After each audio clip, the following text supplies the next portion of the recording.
Aqui, a Retina Brasil, para mais uma live, hoje continuando falando sobre os direitos das pessoas com deficiência. Hoje vamos tratar dos direitos, direito previdenciário e a deficiência. E temos aqui, novamente, a doutora Cláudia Nakano, que ela é pós-graduada em Direito Médico, Hospitalar, Bioético e Biodireito. É isso mesmo? Falei certo? É isso aí. Boa noite a todos. Então, boa noite. Boa noite. Daqui a pouquinho nós já vamos passar a palavra para você, tá bom? Antes eu quero apresentar aqui a minha queridíssima amiga Silvia Elizabeth Peixoto, ela que é uma pessoa que tem retinose pigmentar, é presidente do Retina Campus. Boa noite, Silvia. Boa noite, Júlia. Boa noite a todos. Tudo bem? Silvia, conta para nós um pouquinho, antes da gente passar para a doutora Cláudia, o que é a Retina Brasil e o que são os grupos regionais? Fala para a gente. Bem, a Retina Brasil é uma associação de ajuda para os pacientes, para pessoas que necessitarem de informações sobre as pesquisas, sobre a própria doença. É uma característica que existe, uma associação que existe em vários lugares aqui do Brasil. Nós temos vários grupos retina para passar essas informações relacionadas a pesquisas, à acessibilidade e tudo que o deficiente necessitar, dentro dessas possibilidades. Nós temos, são 10 grupos retina, Júlia? Sim, 10 grupos. 10 grupos retina. Temos a Retina Ceará, Retina Pará, Retina São Paulo, Retina Sergipe e vários outros, Retina Rio. Então, o objetivo primordial do Grupo Retina é exatamente passar as informações principais relacionadas às pesquisas. Tá. E quais são essas doenças, Silvia, da retina, que a Retina Brasil e os grupos regionais abraçam? Bem, em relação às retinas mais comuns, nós temos muito o edema macular relacionado à idade, a retinopatia diabética, e temos também as doenças raras, que é a retinose pigmentar, Stargardt, coresia, retinosquise, distrofias de cones e bastonetes e várias outras. Então tá. Então, se eu quiser saber o meu grupo regional, se no meu estado tem um grupo regional e como entrar em contato, como que eu faço, Silvia? Bem, o importante é procurar no site da Retina Brasil. Ela tem todas essas informações, que é o www.retinabrasil.org.br. Lá você encontra todas as informações dos grupos retinas e olha, e como tem informação ali, além dos grupos, hein? Porque ali tem todo relacionado a todas as doenças e as informações que nós estamos precisando saber. Tá. E você é presidente de qual dos grupos, então, Silvia? Eu sou presidente do grupo Retina Campus, que abrange não só a cidade, como todo o norte e nordeste do estado do Rio de Janeiro.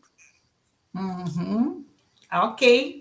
Então tá, Silvia, foi bem legal você falar um pouco do que é a Retina Brasil, a importância dos grupos regionais, porque a gente tem pessoas do Brasil inteiro aqui participando dessa live, então é importante que as pessoas saibam se no seu estado tem, e os estados onde a Retina Brasil não tem regional, o contato é sempre com a Retina Brasil, e todos esses dados vocês encontram no site da Retina Brasil, que é esse que a Silvia falou, www.retinabrasil.org.br, tem a descrição também aí no vídeo dos contatos da Retina Brasil. Eu vou começar. Você queria falar mais alguma coisa, Silvia? E não podemos esquecer também que existe o WhatsApp, que também tem no site. Isso. As pessoas, além da mensagem, pode utilizar o WhatsApp também. O WhatsApp e tem o e-mail também, contato@retinabrasil.org. Então, tem todas as nossas redes sociais. Então, está descrito aí no vídeo todos os contatos aí da Retina Brasil para vocês, tá bom? Bom, agora vamos ao direito previdenciário e para as pessoas com deficiência. E agora é a sua vez, doutora Cláudia Nakano.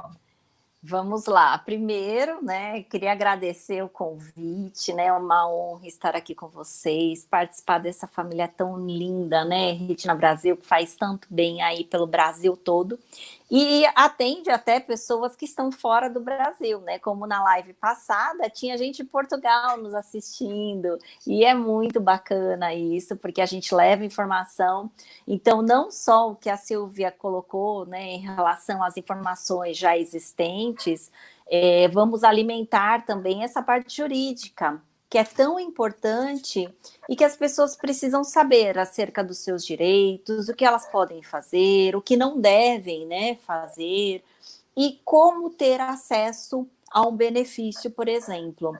Hoje, em especial, nós escolhemos para falar sobre direito previdenciário, que causa muitas dúvidas, né? Nós temos vários tipos de aposentadorias, vamos falar mais ligado à parte da saúde.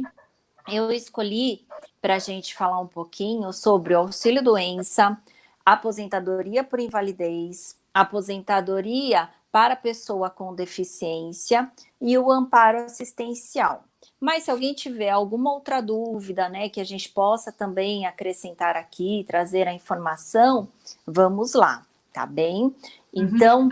Até porque houve uma reformulação da lei, né? Assim, antes você tinha no caso das pessoas com deficiência, ou você se aposentava com aposentadoria por invalidez, e era o que tinha para a pessoa com deficiência. Hoje, com a mudança da lei, nós temos, além da aposentadoria por invalidez, uma outra possibilidade, não é isso? Tudo isso você vai falar para nós, não é? Júlia, exatamente. Então, tá bom, eu já te interrompi demais. Vamos lá, vamos lá. E as pessoas que tiverem perguntas podem ir fazendo, que depois a Marina entra aí no circuito e vai fazendo todas as perguntas de vocês, tá bom? Então, vamos lá. Aí. Vamos lá. Bom, a gente tem algumas aposentadorias, né, como eu disse no começo, e principalmente um auxílio que é muito requisitado, que é o auxílio-doença. Esse é o primeiro passo para a pessoa que ela não consegue trabalhar. Então, vamos supor que uma pessoa que esteja trabalhando numa empresa, é funcionário dessa empresa, e não consegue trabalhar durante um período maior que 15 dias. Durante os primeiros 15 dias, quem paga aquela pessoa é a empresa. Então, a empresa pode afastar a pessoa e a empresa continua pagando o seu salário. A partir do 16º dia, quem vai pagar é o INSS. Então, a pessoa vai ficar em casa, né, recebendo esse auxílio-doença. Antes se falava muito, vai ficar encostado, vai ficar na caixa, né? Eram expressões muito utilizadas, né? Hoje, nós falamos mais que a pessoa vai receber um auxílio-doença. Ela recebendo esse auxílio-doença, vai passar por perícia a cada 2 meses, enfim, constatando se existe a necessidade de prorrogação. E, se for necessário esse pedido de prorrogação, a própria pessoa ela pode requerer junto à Previdência Social esta prorrogação. Aí, feito isto, o INSS vai nomear um médico perito, esta pessoa vai passar por uma nova perícia e vai ser reavaliada. Então, vai ter 2 caminhos. Ou vai suspender o benefício dela e vai mandar esta pessoa de volta ao trabalho, ou essa pessoa vai continuar recebendo o seu auxílio-doença. Sempre lembrando que, para pedir o auxílio-doença, não basta ter a doença ou uma lesão causada pelo acidente que ela tenha sofrido. Ela precisa ter uma incapacidade para o trabalho. Se ela não tiver esta incapacidade, ela não vai ter a concessão. E aí, em relação ao auxílio-doença, muitas perguntas, né, que surgem em relação ao tempo de contribuição. As pessoas, elas precisam ter, no mínimo, 12 meses de contribuição para poder pedir o auxílio-doença, exceto aquelas doenças que já estão no rol da legislação, que não precisam ter esta carência, como, por exemplo, Parkinson, cegueira, AIDS, tuberculose ativa, entre outras doenças que estão no rol da legislação. Então, se a pessoa ela não tem mais condição de trabalhar, se ela trabalha numa empresa, ela pode receber pela empresa durante os 15 dias, a partir do 16º, recebe do INSS. Se ela não está empregada, ela não é CLT, ela pode pedir direto no INSS esse pedido de auxílio-doença, desde que ela contribua para o INSS. Se ela não for filiada ao INSS, ela não vai conseguir o benefício, porque ela não terá a qualidade do segurado. Como, por exemplo, um seguro de carro. Se eu pago o meu seguro e bato o carro, eu tenho direito a esta indenização. Se eu não pago o meu seguro do meu carro e bato o carro, eu não tenho direito àquele pleito. E é a mesma coisa. Então, é importante que a pessoa, antes de pedir o seu benefício, esteja em dia com as contribuições do INSS, porque, caso contrário, ela não vai conseguir o benefício. Então, pois não, Júlia? Quantos meses a pessoa pode deixar de pagar e perder essa condição de segurado? Então, 1 mês, 2 meses, existe um prazo que, se a pessoa parar de pagar, ela perde essa condição de segurado? Então, na verdade, não existe um prazo, mas, por exemplo, se ela tiver uma doença e se houver um agravamento desta doença, o INSS pode alegar que ela não está contribuindo, ela perdeu a qualidade do segurado. Essa pessoa, ela teria que resgatar essas contribuições, né? Continuar pagando, mas também pode ensejar uma negativa no momento da concessão do pleito. Então, é importante que ela não pare de fazer o pagamento, tá?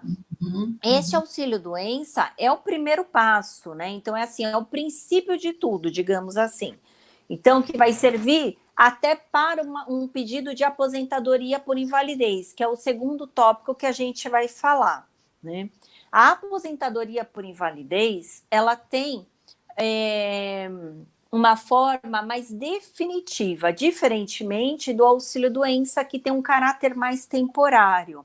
A aposentadoria por invalidez, ela pode ser requerida a qualquer momento, desde que o segurado, o trabalhador, ele não tenha condições para trabalhar. Então, ele demonstra que ele tem uma incapacidade para o trabalho, atrelada à doença ou acidente. E aí, o que é importante? Que a filiação na Previdência Social seja anterior à doença ou acidente, ou mesmo do agravamento, né? Então, por exemplo, se eu tenho uma doença, e aí eu fui diagnosticada hoje com a minha doença, é uma doença grave, e aí amanhã eu faço uma inscrição para a Previdência Social pedindo a minha aposentadoria por invalidez. Provavelmente eu não vou conseguir, por quê? Porque eu tive o meu diagnóstico antes da minha filiação. Exceto nos casos que a pessoa tem a doença, ela fez a inscrição na Previdência Social, começa a recolher aquele carnezinho que você pode comprar na papelaria, que você pode ligar no 135 do INSS, pegar o código de recolhimento, começar a contribuir, ou pela empresa que você trabalha, e depois disso, você pode requerer o seu pedido de aposentadoria por invalidez com base no quê? No agravamento da sua doença. Então, se houver o agravamento posterior à sua filiação, não tem problema, você pode pedir. Agora, se o agravamento for anterior ou a doença em si causar já a não condição para o trabalho, aí sim você pode ter o seu pedido negado, tá? Uhum. Então, essa é a condição principal da aposentadoria por invalidez. A diferença do auxílio-doença para aposentadoria por invalidez é justamente o tempo, né, que é mais espaçado das perícias. Então, por exemplo, enquanto uma auxílio-doença, a gente tem perícia aí a cada 2 meses, uma aposentadoria por invalidez estende um pouco mais, a cada 2 anos. Então, é um pouco mais espaçado e, geralmente, é um benefício mais determinante, né? De forma mais permanente. E para aquelas pessoas que... Pois não.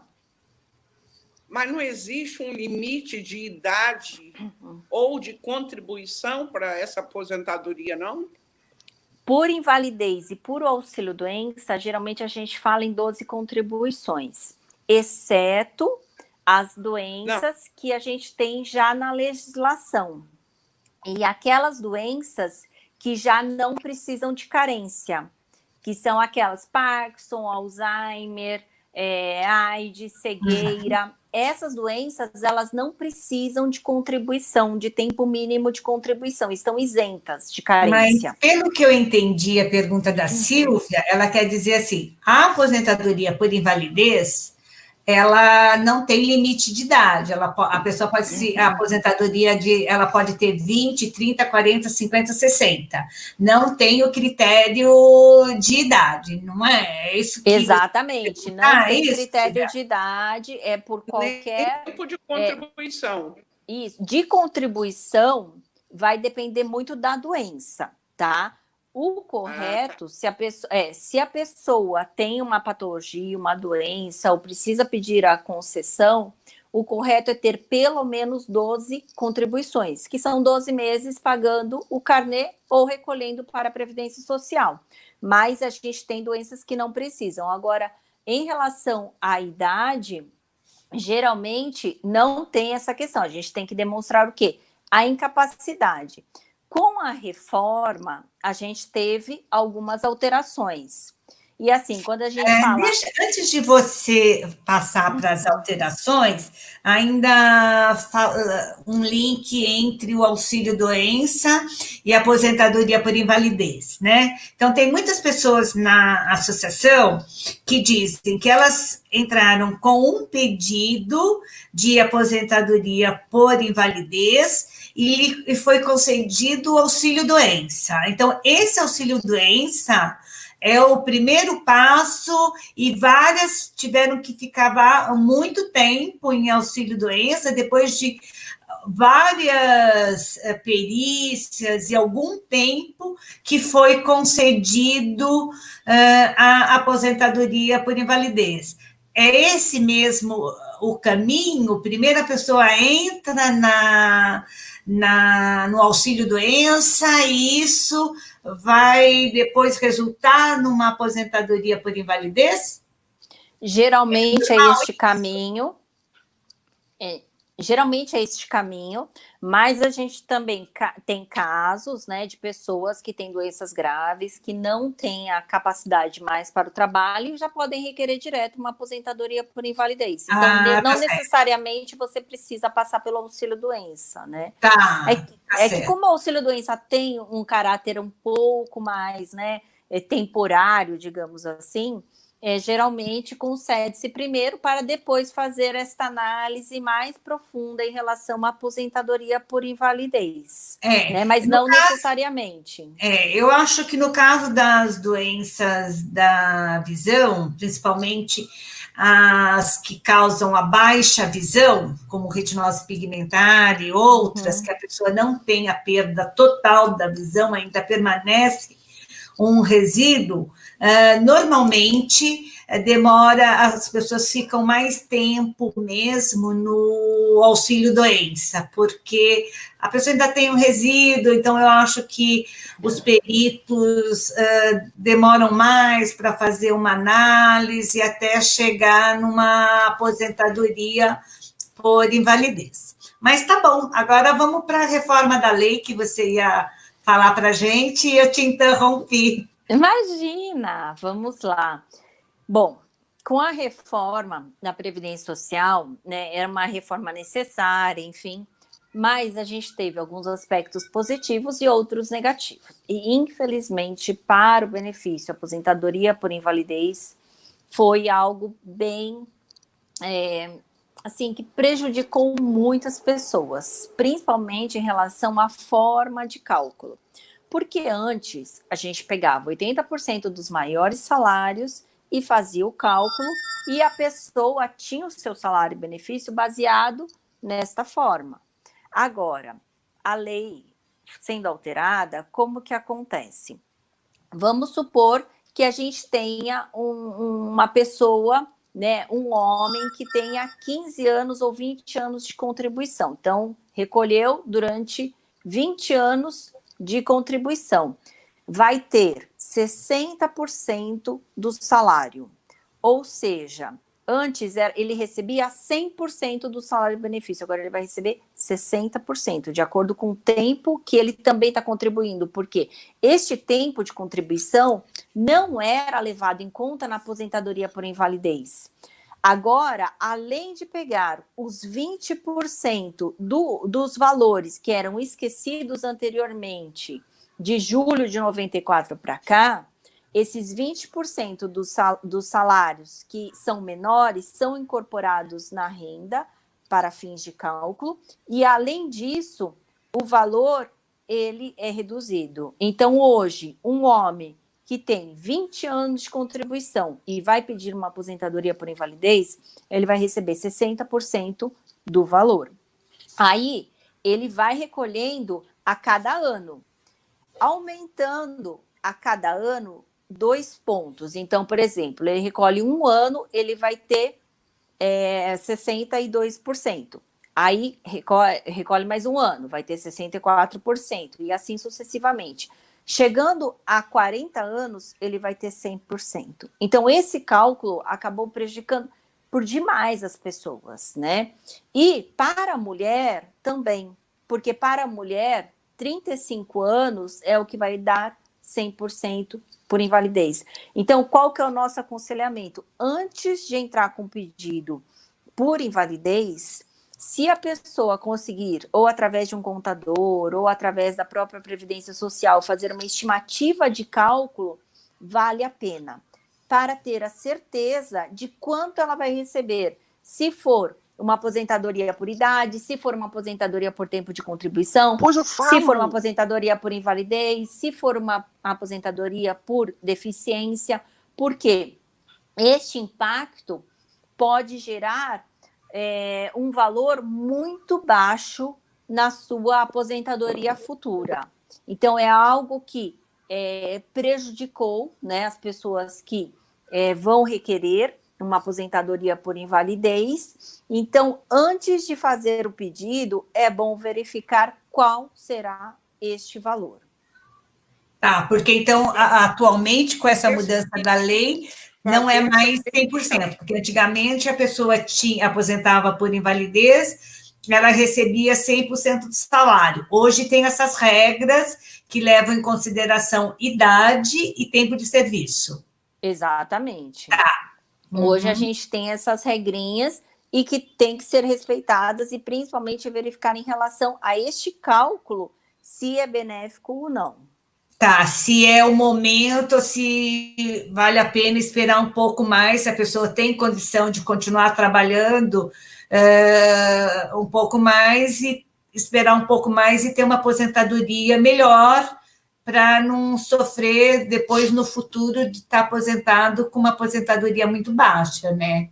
Seria mais ou menos Exatamente. isso. Uhum. Silvia, você queria falar alguma coisa, Silvia? Doutor, então quer dizer que a pessoa, para pedir aposentadoria, antes ele tem que verificar se é vantajoso, mesmo com deficiência, ele se aposentar. Exatamente.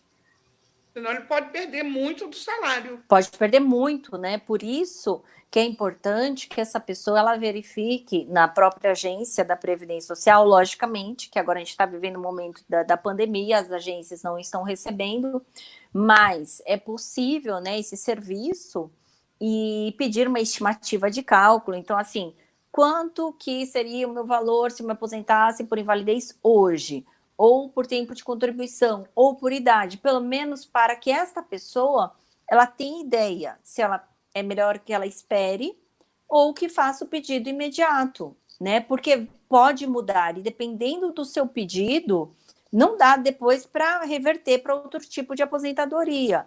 Então, por exemplo, eu pedi minha aposentadoria por invalidez. Amanhã eu vi que é mais vantajosa a aposentadoria por idade. Não dá para você trocar. Você vai ter que desistir de uma e entrar de novo com o pedido.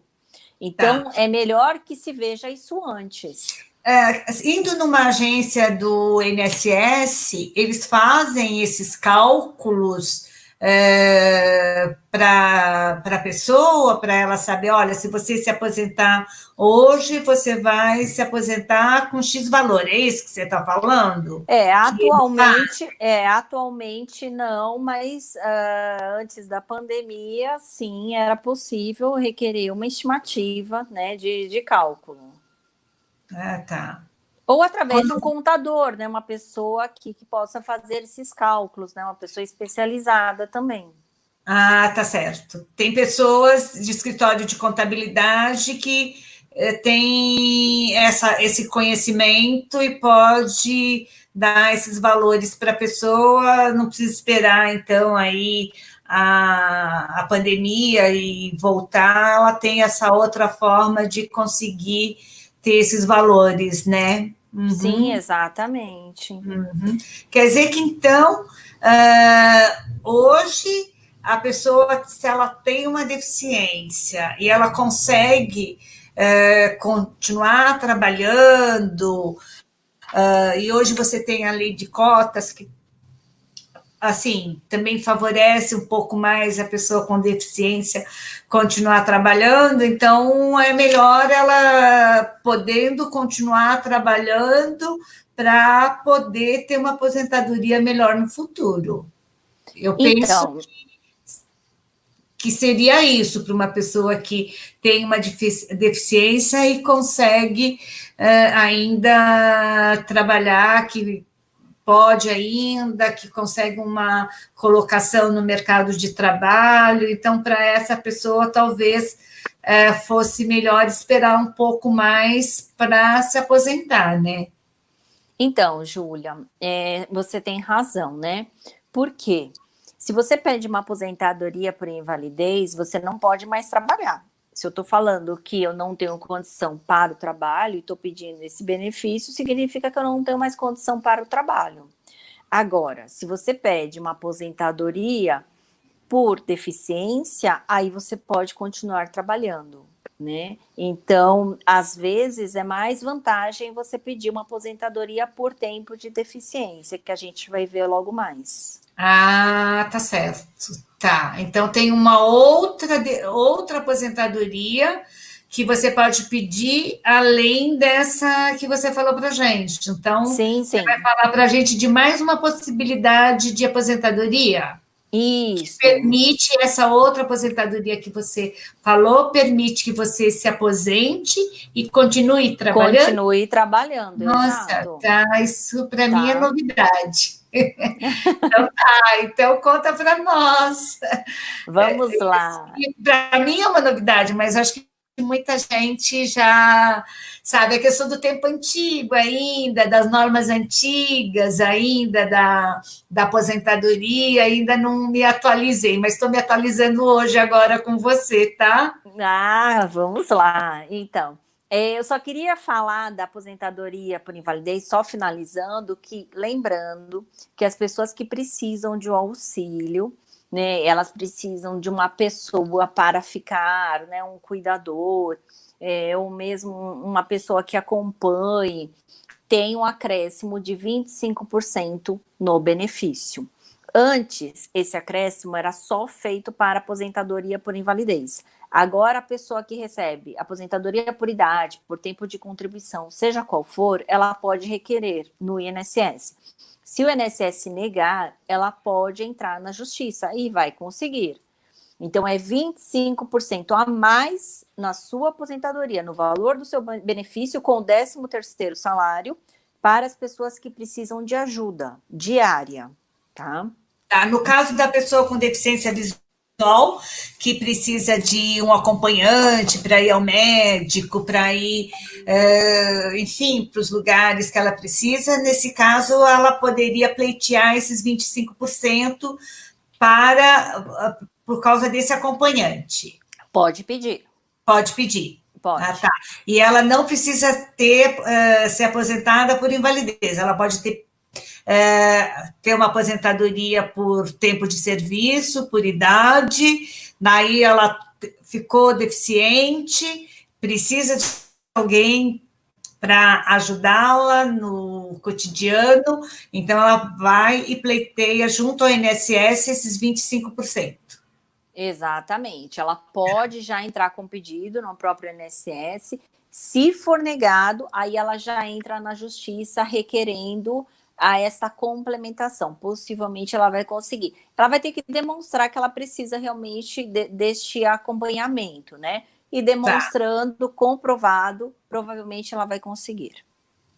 Tá bom. Bom.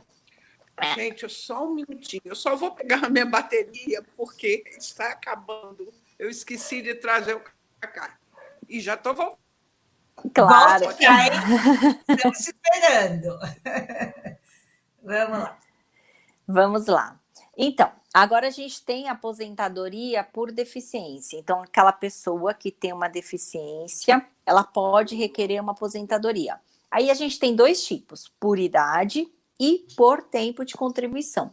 Por idade, ela precisa ter pelo menos 180 contribuições e, se for homem, 60 anos e, se for mulher, 55 anos. Então, ela pode requerer este benefício na Previdência Social. Requerendo o benefício, ela terá que demonstrar que realmente ela tem a deficiência, né? Provavelmente ela vai passar por uma perícia, né, que seja demonstrada através da documentação e depois disso ela pode já ter o seu benefício e continuar trabalhando se assim ela quiser, tá? Lembrando que todos os benefícios da Previdência Social, por conta do coronavírus, estão sendo pleiteados pelo telefone 135 ou pelo meu INSS. Então, lá no INSS, a gente tem requerimento, novo pedido, aí a pessoa coloca, primeiro vai fazer o login, né, vai ter uma senha de acesso, aí ela coloca se, por exemplo, auxílio-doença, se é um pedido de prorrogação ou se é um pedido de concessão inicial. Aí, se for um pedido de concessão inicial, ela vai colocar, já naquele pedido de concessão, ela vai anexar o seu laudo médico, demonstrando a sua doença e a sua incapacidade.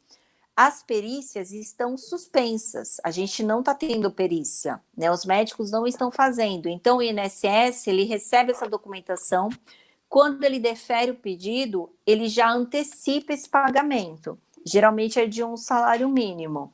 Então, as pessoas, elas podem pedir, elas não precisam esperar o fim da pandemia. Elas já pedem o benefício e aguardam esse posicionamento, ou pelo telefone ou pelo INSS. E aí já anexam toda essa documentação. A aposentadoria por deficiência, ela tem também por tempo de contribuição, ou seja, aquela pessoa que ela não tem a idade prevista por lei, ela pode se aposentar o mínimo são 180 contribuições, que dá mais ou menos aí uns 15 anos, né? E ela tem, esse é um requisito principal, tá? Ela tem que comprovar que ela trabalhou durante esse período, pelo menos 180 meses, como pessoa com deficiência. Então, ela exerceu como uma pessoa com deficiência um cargo específico, né? Da onde ela trabalha. Então, vamos lá.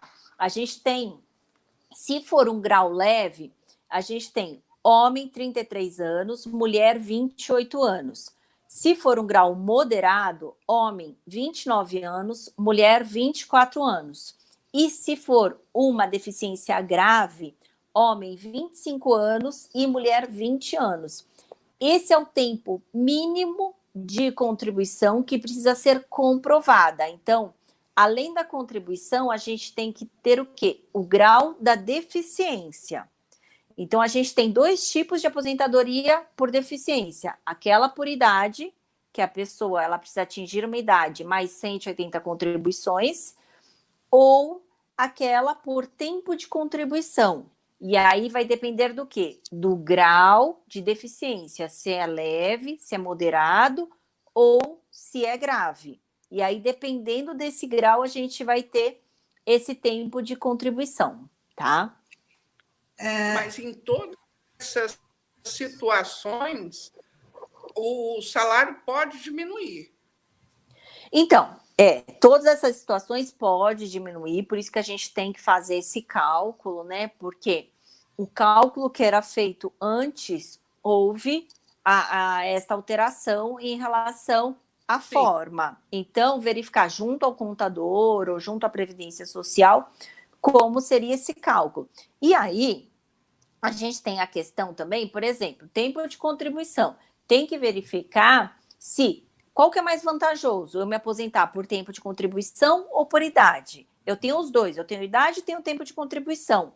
Então, qual que é mais vantagem, né? Sempre verificar, porque de repente é mais vantajoso a pessoa esperar 1 ano ou 2 se aposentar por idade do que por tempo de contribuição, dependendo do valor. Então, justamente, né, essa questão que ela deve ser levada para uma pessoa que possa fazer esses cálculos ou mesmo a própria Previdência Social. Uhum. A diferença entre a aposentadoria por invalidez e essa aposentadoria que você está me falando é aposentadoria por deficiência. Por deficiência. Elas diferem pelo fator de uma pessoa poder trabalhar e a outra não? Tem mais algumas diferenças? Por exemplo, para a pessoa saber o que é mais vantajoso. Eu me aposento por invalidez? Eu me aposento por deficiência? Se eu tenho um dos critérios, idade? O que é importante a pessoa pensar para ela tomar essa decisão? Quais são os critérios, quais as questões que ela deve pensar para saber que tipo de aposentadoria ela vai optar? Eu acho que assim, a principal diferença entre a invalidez e por deficiência é a questão da incapacidade. Na invalidez, você tem que comprovar essa incapacidade para o trabalho. Na aposentadoria, né, da pessoa com deficiência, você não precisa comprovar essa incapacidade. Você tem que provar o quê?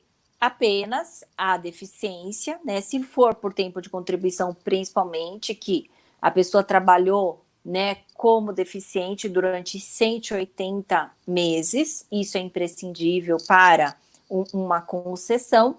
Então, apenas essa diferença. E o que eu diria que eu acho que o principal hoje, diante de tantas mudanças, é o valor do benefício. Então, a pergunta-chave é: qual será o valor do meu salário-benefício? Então, eu quero saber o valor que será. Se eu me aposentar por deficiência, por tempo de contribuição, ou por idade, ou por invalidez, qual será este valor? Tá.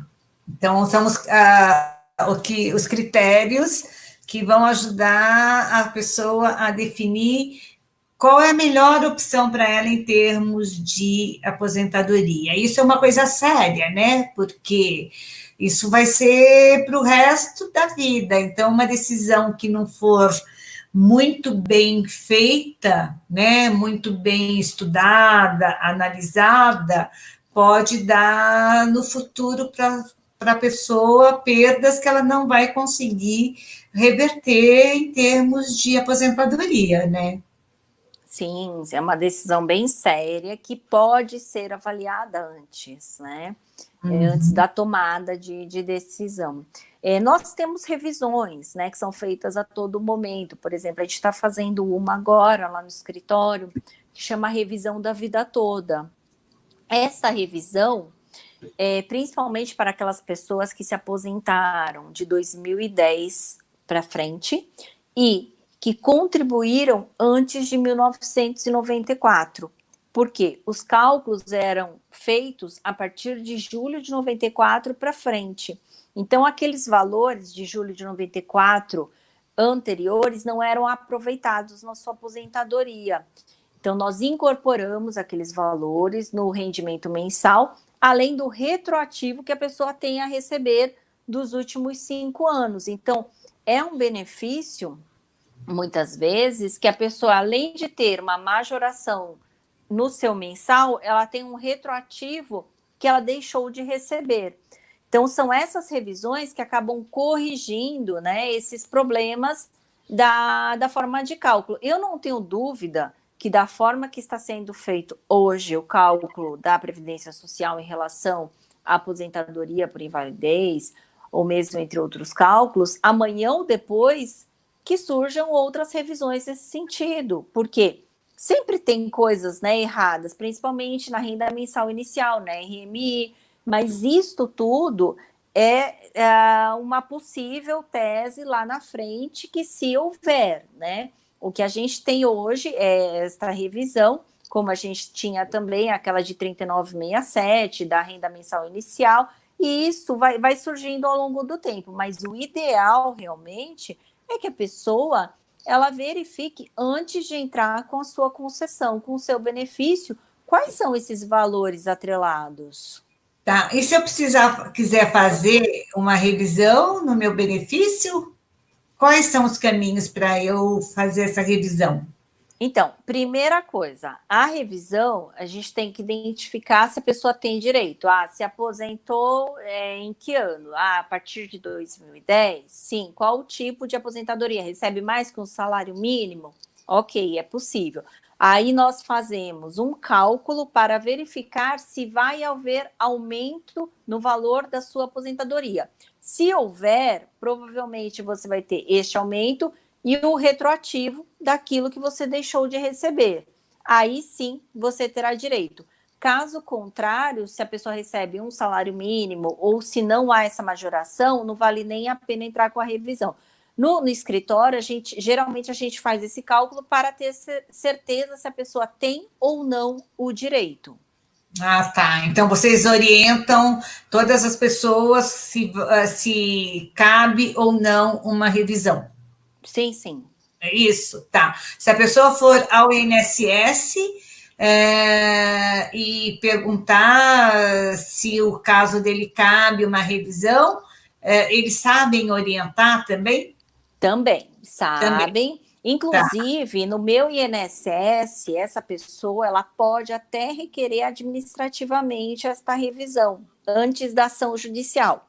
Então, se ela quiser, ela entra lá, meu INSS, login, senha, e já pede esta revisão, né, no seu benefício. Se for negado, aí se ela quiser levar para um advogado para verificar se é possível entrar com uma ação, aí sim, esse advogado vai fazer a análise e vai poder, né, entrar com o procedimento judicial, mesmo naqueles casos que foram negados pelo INSS, porque geralmente o INSS nega, né? A gente já tem em prática, principalmente em relação ao retroativo. Às vezes concede só a majoração do benefício, mas o retroativo não paga. Uhum, é certo. Mas, doutora, nossa, quanta coisa! Oi? Que pode ter uma revisão para ser feita. Oi? Não entendi, Silvia. Como que a pessoa vai ficar sabendo que existe uma revisão para ele recorrer? Então, neste caso, né, específico, a única revisão que a gente tem hoje, que a gente está trabalhando, é essa revisão da vida toda. Que se a pessoa se aposentou de 2010 para frente, se ela não recebe um salário mínimo, e se ela recolheu antes de julho de 94, provavelmente ela tem direito, sim, a essa revisão. Entendi. Então tá. Tudo bem. O que mais que você tem para falar para nós, doutora? Bom, o último, né, benefício que eu trouxe, que eu acho que é bem importante a gente falar, que é o BPC, conhecido como LOAS, né? Mas o nome está errado, não é LOAS, tá? É benefício de prestação continuada, é um benefício assistencial. Mas como tem muita gente que conhece como LOAS, a gente fala também LOAS porque as pessoas acabam identificando. E aí, este benefício é um benefício de um salário mínimo, não tem 13º salário, é devido ao aposentado, ao aposentado não, a pessoa idosa que tem 65 anos ou mais, ou que tem uma deficiência, e a lei, ela fala de uma renda per capita inferior a 1/4 do salário mínimo, tá? Hoje, com a pandemia, isto foi alterado. Então, a gente não fala mais 1/4 do salário mínimo. Hoje, a gente tem meio salário mínimo. Só que este valor é um valor que está na legislação, mas pouco utilizado por nós. Por quê? Para você demonstrar a sua condição de miserabilidade, a condição que você realmente utiliza todo o dinheiro que você ganha em saúde, em educação, em remédios, em alimentação, você demonstra através dos seus gastos e das suas despesas. Então, às vezes, você não precisa demonstrar que a sua família recebe uma renda que, se dividida pelo número de pessoas que moram naquela casa, vai dar meio salário mínimo. Porque, às vezes, isso não é verdade, mas as pessoas que moram lá realmente dependem de 2 salários ou de 3 de alguém da própria casa. Então, hoje na justiça, se a pessoa ela teve o seu benefício, o seu amparo assistencial negado administrativamente direto no INSS, ela pode entrar na justiça através do Juizado Especial Federal Direto, que daí não precisa contratar advogado, ou se ela quiser contratar um advogado especializado, ela pode entrar também com pedido requerendo o que a sua concessão seja feita, mas é importante que ela demonstre esses gastos mensais que ela tem. E aí, justificando que todo aquele valor, aquele salário, ele vai para pagar essas despesas. E aí, provavelmente, o juiz vai fazer essa análise, verificado que essa pessoa tem uma condição de baixa renda, mas as características de ter 65 anos ou mais ou a deficiência, pode conceder aquele benefício.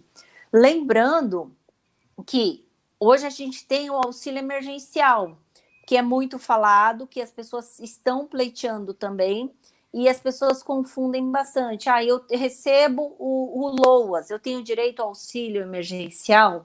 Não, você não tem direito ao auxílio emergencial. Então, se você recebe o LOAS, não pode requerer o auxílio emergencial.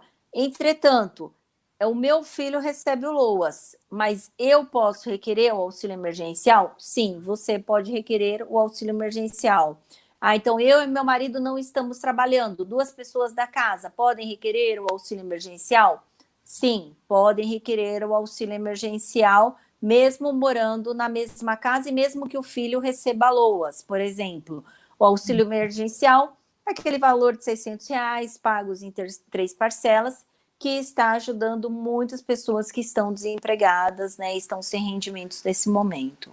Tá, só não vai poder, então, a pessoa que já tem um benefício. Então, a pessoa já recebe esse LOAS, né? E aí, então, para ela não, mas o pai, a mãe, o irmão que moram na mesma casa, aí tudo bem, cada um vai pleitear o seu auxílio, não é isso? Exato, exato. E lembrando que os benefícios não podem ser acumulados também. Antes, a gente tinha a possibilidade da pensão, né? Então, de eu receber, por exemplo, 2 pensões ao mesmo tempo. Depois da reforma, isso mudou. Então, hoje, a pessoa tem que escolher a pensão mais vantajosa. Isso foi alterado e que eu também acho, né, muito prejuízo, principalmente para aquela pessoa que precisa e depende desses rendimentos. Então, houve essa alteração. Aposentadoria com aposentadoria não pode haver, aposentadoria com auxílio-doença, aposentadoria com amparo assistencial. Então, são benefícios que não podem ser acumulados. Tá certo. Mais alguma consideração antes da gente partir para as perguntas? Bom, se vocês quiserem, vamos partir para as perguntas, né? E eu vou esclarecendo. Tá, Silvia, podemos partir para as perguntas, Silvia?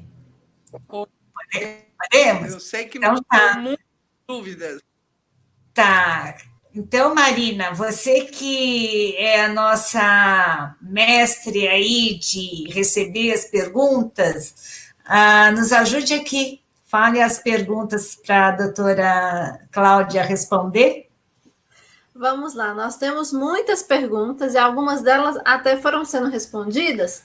Então, eu vou começar na ordem que elas chegaram, né? Lá do início para o fim. Primeira pergunta que a gente... E boa noite, né? Entrei aí eufórica. Boa noite. Boa noite. A primeira pergunta é da Lúcia Helena Floro. Ela coloca assim: gostaria de saber se ainda está em vigor o direito de mulher com cegueira legal, ou seja, deficiência visual grave, de se aposentar com 20 anos de contribuição como autônomo ou facultativo. Obrigada. Então, em relação... Deu para entender? Sim. Em relação a isto, né, se ela for se aposentar por tempo de contribuição e for requerer uma aposentadoria por deficiência, vai depender muito do grau de como será avaliado esta perda da visão. Por quê? Se for mulher, por exemplo, se a gente tiver um grau moderado, para a mulher são 24 anos, e não 20, como ela disse, né? Então, houve essa alteração. Agora, se for grave, aí sim, ela se enquadra nesse período de 20 anos que ela disse. Então, tem que passar por perícia, né? Vai ter que fazer o pedido e verificar qual será o grau. A pessoa mais indicada que pode avaliar isso é o próprio médico, né? E até informar de que forma que possivelmente o médico perito do próprio INSS vai avaliar essa situação clínica. Beleza. A próxima pergunta, eu acho que você já respondeu ao longo da live, que é da Ana Lúcia Piazza. Qual o valor da aposentadoria por invalidez? Então, é isso mesmo, Ana Lúcia. A gente tem, né, aquele cálculo, infelizmente, que, né, a gente estava conversando no começo. Para a mulher, para você ter 100% do valor, seria os 55 anos, né, o tempo, 35 anos do tempo de contribuição, para ter 100%, mas ele vai mudar em relação também à forma. Então, os 20% referente ao que não eram colocados, inseridos no cômputo do cálculo, agora é.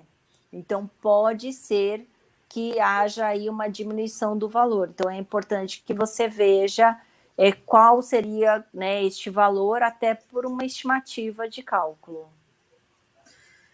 A próxima pergunta é do Mundo Incrível. Olá, boa noite. Gostaria de saber quantos anos de contribuição uma pessoa pode aposentar por doença grave e precisa ter invalidez? Então, depende, né? Por doença, né, grave, ela não consegue se aposentar por invalidez se ela não tiver uma incapacidade para o trabalho. Então, não basta ter a doença grave, tem que ter a incapacidade para o trabalho. E aí, dependendo da doença, ela não precisa fazer aquele recolhimento de 12 contribuições mensais, que é o período da carência. Se ela tiver uma doença que está na legislação, como a gente falou inicialmente, Parkinson, Alzheimer, AIDS, cegueira, tuberculose ativa, são doenças que estão no rol.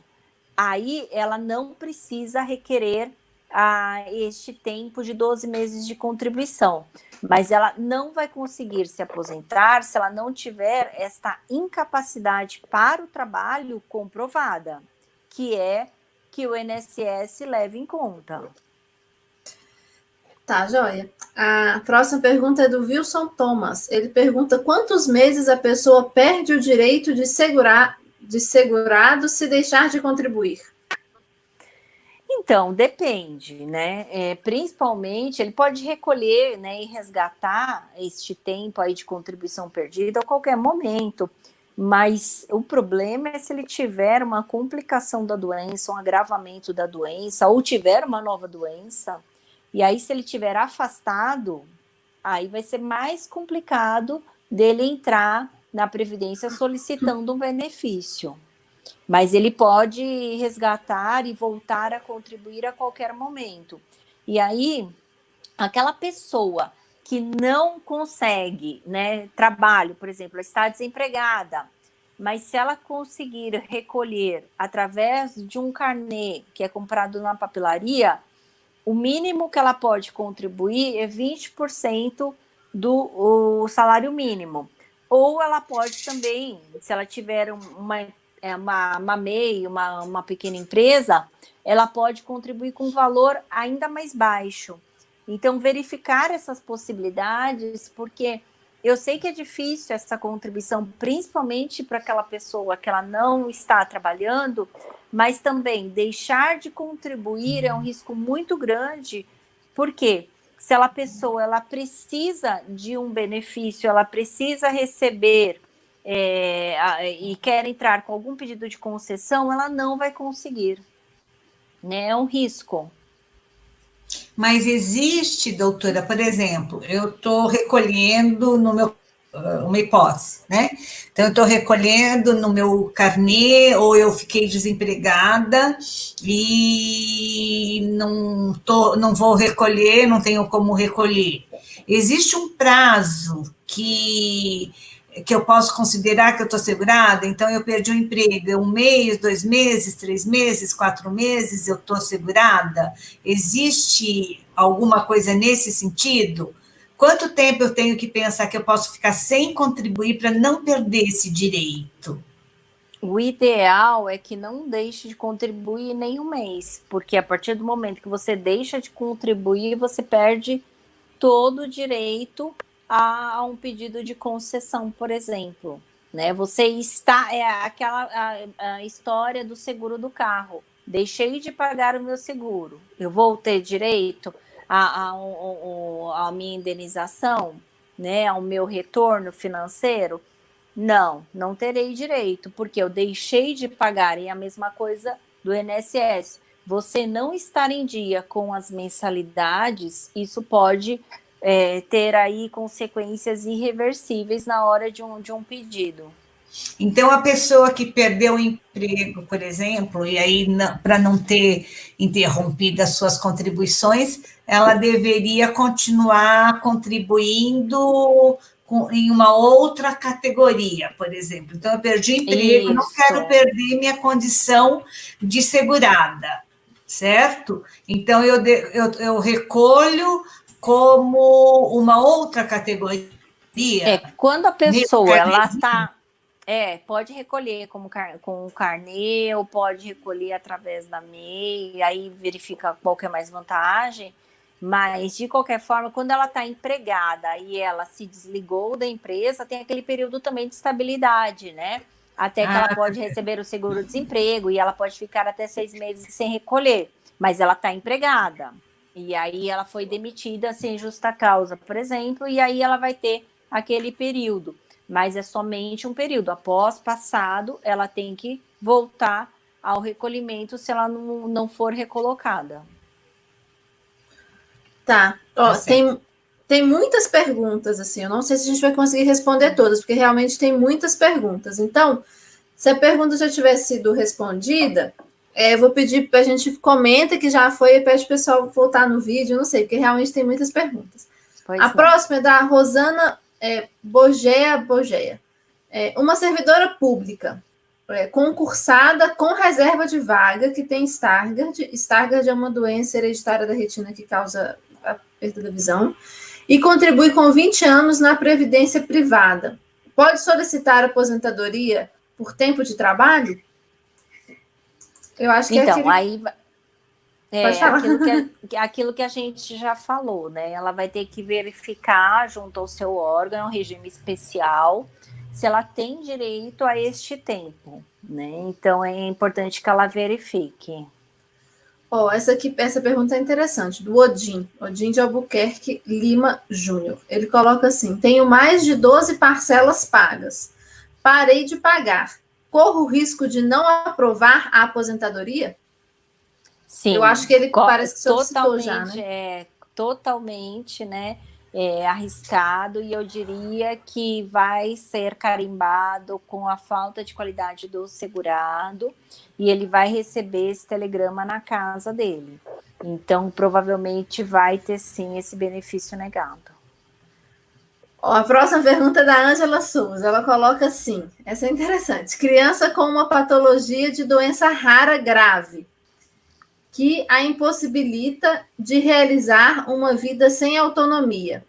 Os pais podem solicitar a aposentadoria dela, da criança? Então, a aposentadoria é só quando tem uma relação de benefício, de contribuição, de trabalho, e no caso a criança não tem. O único benefício que é possível para uma criança é o amparo assistencial. Então, demonstrado que a criança tem alguma deficiência, que tem uma incapacidade neste sentido, a mãe pode pedir. Mas aí lembrando que a gente tem aquelas situações da renda também, né? A renda per capita que tem que ser demonstrada, ou as despesas, né? Os gastos da família.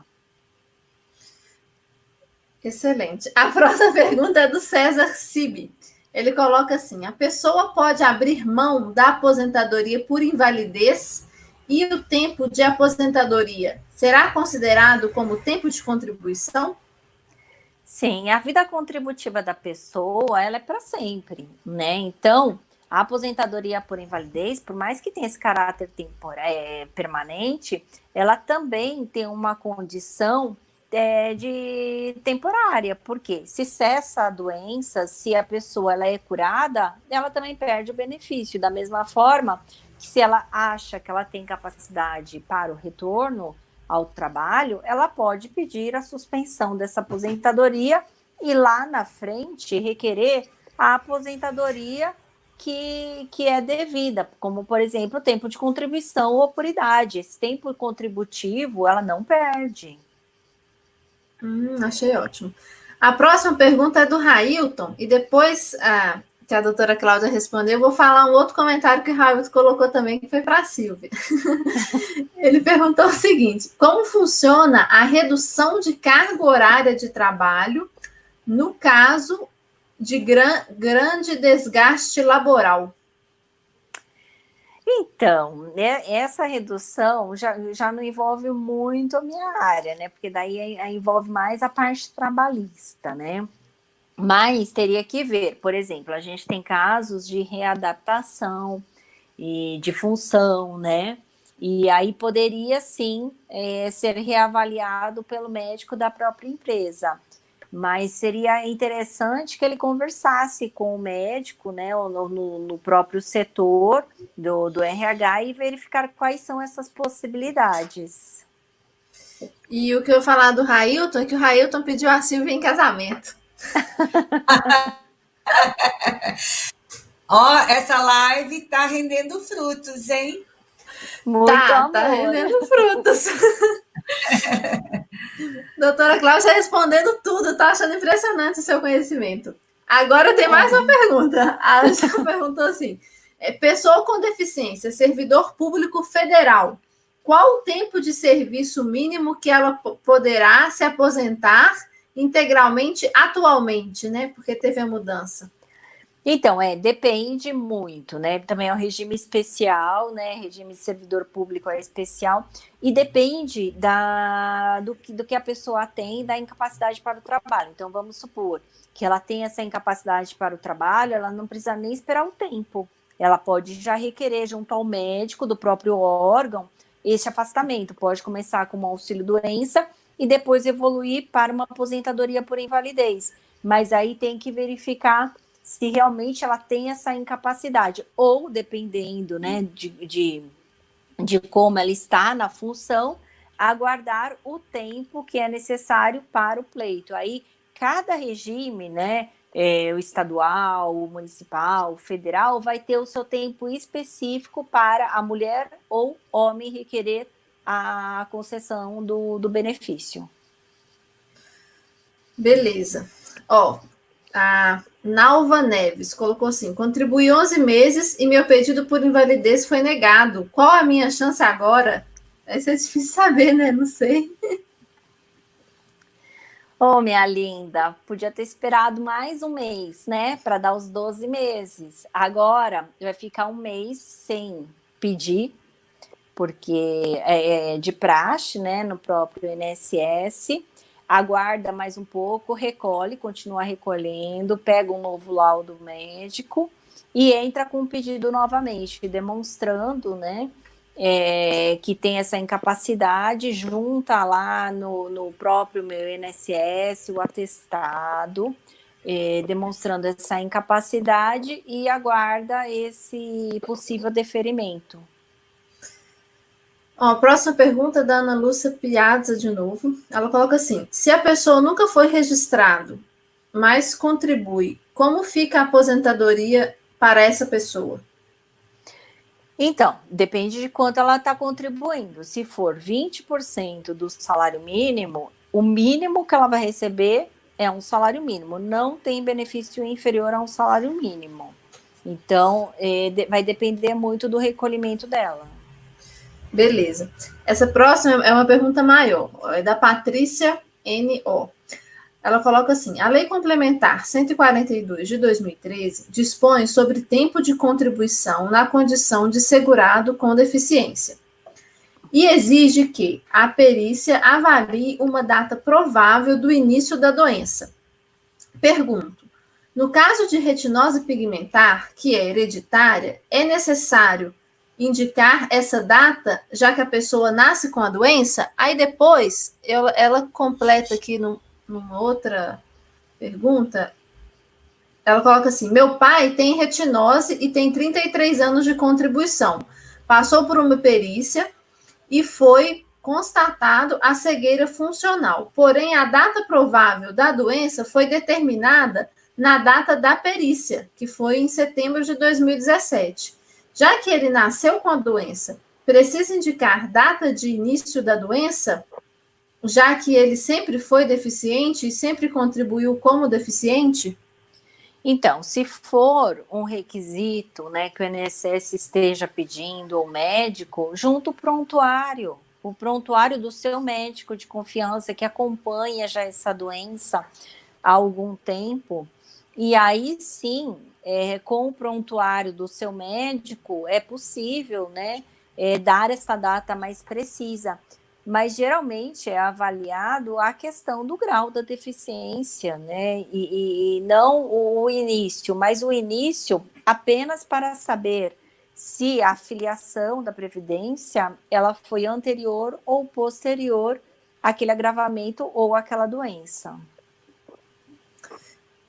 O Railton, ele perguntou se uma pessoa que ingressa em cargo público já no sistema de cotas pode requerer aposentadoria por deficiência. Não colocou invalidez, colocou deficiência. Então, na verdade, todos nós podemos pedir, né, a aposentadoria, as concessões, porque todos nós podemos ter problemas, né, inesperados. Então, não é um regramento para pessoas, né, especiais ou que possa ser limitado nesse sentido. A gente tem o direito ao pleito, né, e esse direito ele tem que ser exercido. Beleza, eu vou juntar as duas próximas perguntas, é da Simone Kichel e do Bombeiro Silva Agnaldo. São as perguntas assim: essa aposentadoria que foi por tempo de serviço pode ser revisada? E depois a pergunta é o seguinte: se estou no auxílio-doença, conta como tempo de contribuição? Ah, sim. Enquanto a pessoa recebe o auxílio-doença, ela não precisa contribuir, tá? Então, ela já vai recebendo aquele auxílio-doença e entra também no seu período. Aí o Omar Orra perguntou assim: boa noite, não tinham sido alterados esses anos de contribuição, padronizando para homem e mulher 20 anos grave, 25 moderado e 35 leve? Então, o que a gente tem hoje, né, na legislação é em relação a este tempo de contribuição para a pessoa com deficiência, né? Por tempo de contribuição. Mas a gente tem aquele fator que a gente falou também por idade, que pode ser que não leve esse tempo de contribuição no cômputo, e sim a idade da pessoa com deficiência. Então, vai depender de qual aposentadoria, de qual tipo, essa pessoa vai requerer o benefício. Beleza. O Jorge Rocha, ele quer saber como é que são definidos esses níveis de deficiência, grave, moderado e leve. Quem que define, como que isso é feito? São os médicos, né? Os técnicos, os peritos, no caso do INSS. Então, assim, a gente tem dois momentos. O momento administrativo é quando a pessoa ela requer o pedido direto no INSS, quem vai avaliar é a equipe técnica do INSS. Então, essa questão do se o grau é leve, moderado ou grave, essa equipe que vai analisar. Se for a entrada de uma ação judicial, quem vai analisar é o perito de confiança do juiz, que nada tem a ver com o INSS, mas também é médico. Então, geralmente, quem analisa é o médico. O médico ele vai dizer se aquele grau é grave, por exemplo, e aí sim será de acordo com aquela tabelinha que a gente falou, como, por exemplo, 20 anos mulher e 25 anos homem. Entendi. Então, porque depois tem uma pergunta aqui que é sobre se síndrome de Usher 2 é leve ou moderado, aí vai depender, então, da avaliação do médico, né? A Suzana, ela quer saber o seguinte: o que é preciso ter no laudo médico para entrar com um pedido de benefício? Depende do benefício. Se for um benefício de uma aposentadoria por invalidez, é importante que conste o nome dela, o CID, o histórico, desde quando ela tem a doença, o agravamento, se teve esse agravamento, e principalmente a incapacidade para o trabalho. Então, ela tem que demonstrar quais são as necessidades por trás desse pedido. Agora, se não for uma aposentadoria por invalidez, aí no laudo médico pode, por exemplo, só atestar a deficiência. E aí a própria médica dela também já pode colocar o grau da deficiência e depois que será analisado pelo próprio perito do INSS. Perfeito, nossa, explica tudo. Temos mais muitas perguntas, Marina, ainda? Como estamos de perguntas? Não, tem mais duas perguntas. Então acho que são só duas. Duas ou três, tá terminando. O Vicente Júnior colocou assim: fiz pedido ao auxílio-doença devido à retinose pigmentar. Oi?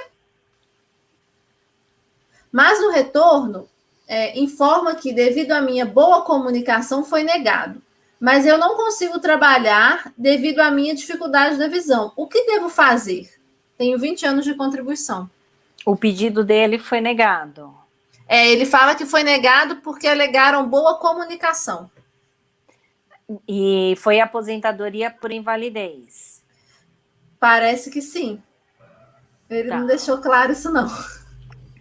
Então, se foi negado administrativamente, se realmente ele tem essa perda, né, da visão, e isso pode ser comprovado, eu diria para que ele entre com uma ação judicial, que possivelmente ele vai conseguir, né? Ou através do Juizado Especial Federal, que não precisa de advogado, ou através de um advogado especializado, mas ele tem bastante chance de conseguir. Beleza. Ó, a Riviane Ferreira perguntou assim: sou mãe de uma adolescente de 13 anos que foi diagnosticada com retinose pigmentar. Sou beneficiária do Bolsa Família. Posso pedir o BPC para ela? Então, o problema é que, assim, o BPC, ele não pode estar atrelado a outros benefícios. Então, se ela conseguir comprovar que ela tem uma renda, né, inferior e que esta renda acaba sendo para a família toda, ela pode pedir. Mas o problema é que ela recebe... Quem que recebe o Bolsa Família? É a mãe? É a mãe. É a mãe que recebe o Bolsa Família. Então ela pode pedir para a criança. Ela pode pedir, sim. Ela pode pedir o amparo assistencial para a criança. Tem algumas perguntas aqui. Tem mais perguntas. A Malu Takahashi falou que a pergunta dela sumiu. Depois pode entrar em contato aí e mandar. Eu não sei, eu não mexi no sumiço das perguntas, não. Tem muitas perguntas ainda. Tem mais algumas perguntas. Como é que e o pessoal não para de fazer pergunta. Como é que a gente faz aqui? Será que a gente pede para entrar em contato com a Retina Brasil depois, por causa do tempo da live? Ou a gente responde? Porque tem mais algumas aqui ainda. Doutora Cláudia, vamos encerrar e as pessoas mandam as perguntas para a Retina e a gente pode ser para você? Pode, tá? Pode então ser. As pessoas podem fazer pelo site, pelo nosso e-mail, @retinabrasil.org.br. Então, as pessoas fazem as perguntas nesse e-mail, a gente passa para a doutora Cláudia, ela responde e a gente dá o retorno para vocês. Vamos combinar assim? Senão, eu acho que a gente vai ficar, acho que amanhã cedo, porque é um tema que gera um tema que gera muitas dúvidas, né? Então, realmente, a gente já esperava, por isso que até nós separamos o tema a semana passada, fizemos um bloco e deixamos uma live inteira para esse tema, porque nós já sabíamos que seria assim mesmo, muitas perguntas, mas não vai dar tempo, infelizmente, de responder tudo, mas a gente combina isso. Mandem por o nosso e-mail, nós passamos para a doutora Cláudia e aí retornamos para vocês. Combinado? Combinado. Então, podemos terminar a nossa live de hoje. Silvia, sua palavra final. Você foi pedida em casamento em plena live. Como que você está se sentindo? Hein, Silvia? Está tão emocionada que não consegue falar, é isso? A Silvia Eu quero fazer uma outra sugestão em relação a essas perguntas que ficaram sem resposta. Além do e-mail, pode mandar para o WhatsApp também, que a gente encaminha tudo para a doutora. Ah, sim. Você pode não conseguir e-mail, mas tem o WhatsApp. Ah, tá bom. É uma boa ideia. Na descrição aqui do vídeo tem todos os contatos. Isso, exato. Pelo WhatsApp também. Quem vai receber essas perguntas é a Silvia. A Silvia, que é responsável aí por receber as perguntas, tanto pelo WhatsApp quanto pelo e-mail, e aí a Silvia vai encaminhar para a doutora Cláudia, né? E fazer esse meio de campo, né, Silvia? Isso. Tá bom. Então, para você, tanto faz que as pessoas façam tanto por WhatsApp como por e-mail. Para você, as duas formas são boas, né? Não é isso, Silvia? Isso mesmo, que aí a gente encara a doutora Cláudia. Tá certo. Então, tá bom. Então, obrigada, Silvia, pela sua participação, tá bom?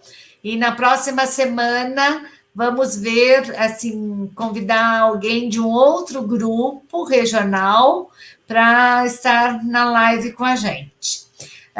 Doutora Cláudia, mais uma vez, agradecer muitíssimo, muitíssimo a sua presença, sua parceria aí de bom tempo que a gente vem se falando, conversando, você orientando. Então, obrigada pelas suas 2 lives da semana passada e dessa, que foi bastante esclarecedora.